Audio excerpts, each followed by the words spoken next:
This is Ben Elliott. He's co-chairman of the Conservative Party, but he's also co-founder of a business. Quintessentially is a lifestyle management service catering to the luxury desires of the super rich. And that includes super rich Russians, both in London and Moscow. Of course, given current events, that is now embarrassing for the Conservatives, and the Russia page on the Quintessentially website has been promptly removed. Before going into details about Quintessentially, let's give you Elliot's background. It tells us a fair bit about how Britain's establishment works. Like Boris Johnson, Elliot was educated at Eton. It meant he had a head start in courting Britain's elite. And that wasn't all. His ticket into the very height of the British establishment was also secured by a famous relative. Elliot is nephew to Camilla Parker Bowles, the Duchess of Cornwall, and the future Queen Consort once Charles takes the throne. Those connections meant Elliot was well suited to become a fundraiser for the party of Britain's elites. In 2016, he was treasurer to Zach Goldsmith's campaign to become London mayor. He became co-chairman of the Tory party in 2019. Elliot's high society connections have since allowed him to raise £70 million in donations for the party, including from Lyubov Chernukhin, wife of Vladimir Chernukhin, former deputy finance minister under Putin. So Elliot has been a busy boy. And while raking in cash for the governing party, he has still managed to keep up his side hustle. Quintessentially charges up to $40,000 per year for membership in exchange for servicing the extravagant desires of its clients. Those include everything from arranging luxury cars and accommodations, access to exclusive events, and even in one case, allegedly shutting down Sydney Harbour Bridge so a client could have the place to himself while he proposed to his girlfriend. Quintessentially work in cities around the world, including Moscow. This was the now taken down page for that branch. The webpage explains that Quintessentially has 15 years' experience providing luxury lifestyle management to Russia's elite. And I love this quote from their Russian CEO. Russia is vast and rich. Yet at the same time, it is historically a place where even the richest have proven to have concierge needs. Previously, there have been shortages. It is not enough to simply have money. One has to have proper contacts to maximize the use of that money. And this is what we're good at here at Quintessentially. We know and can connect you to the right people. A testimonial on their website gives some more details. They say, "Thank you for sourcing the Rolex Submariner 116610LN in Moscow for me. It saved me from a 2-year wait through the official dealership." As I say, that page is down from the English language website. The firm's Russian language website remains active. Its slogan is, "Access the inaccessible, achieve the impossible."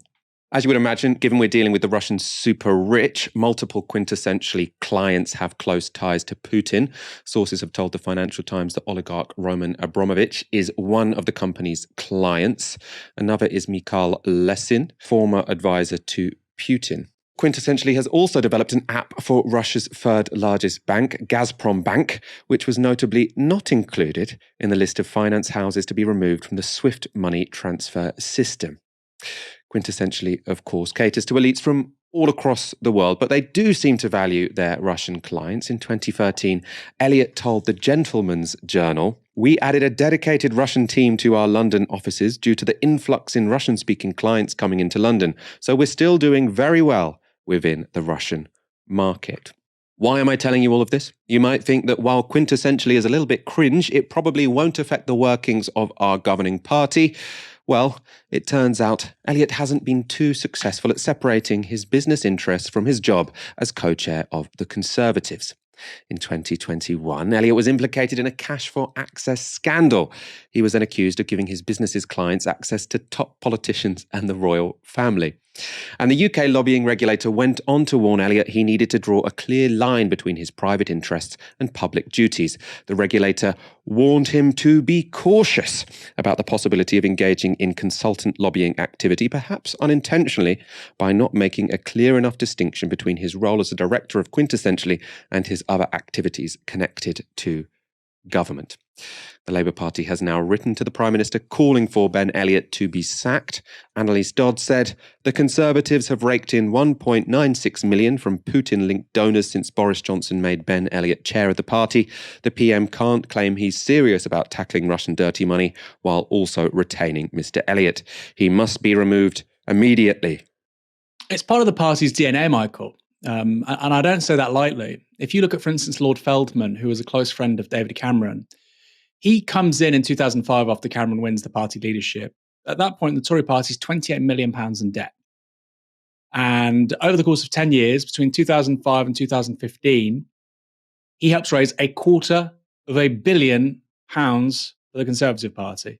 £250 million, £250 million over 10 years. Now, for an American audience, that might not sound like much.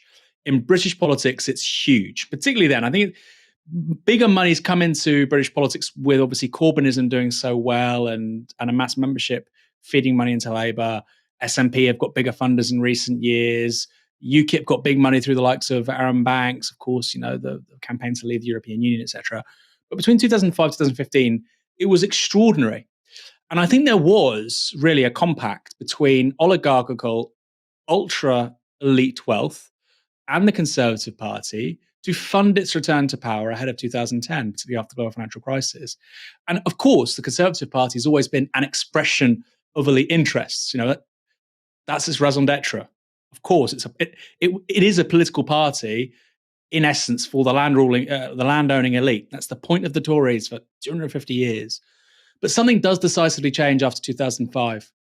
And this openness to oligarchical wealth, including people who 15, 20 years earlier, probably wouldn't have been around the ambit of British politics. But because London becomes this entrepot, as I don't like to use non-English words when you're talking to an English-speaking audience, but it's the best word for it, this kind of, this NutriBullet of foreign wealth, going into London, shaking it all about, buying ultra expensive London properties, buying football clubs, buying British brands, basing themselves here, getting the tier 1 visas.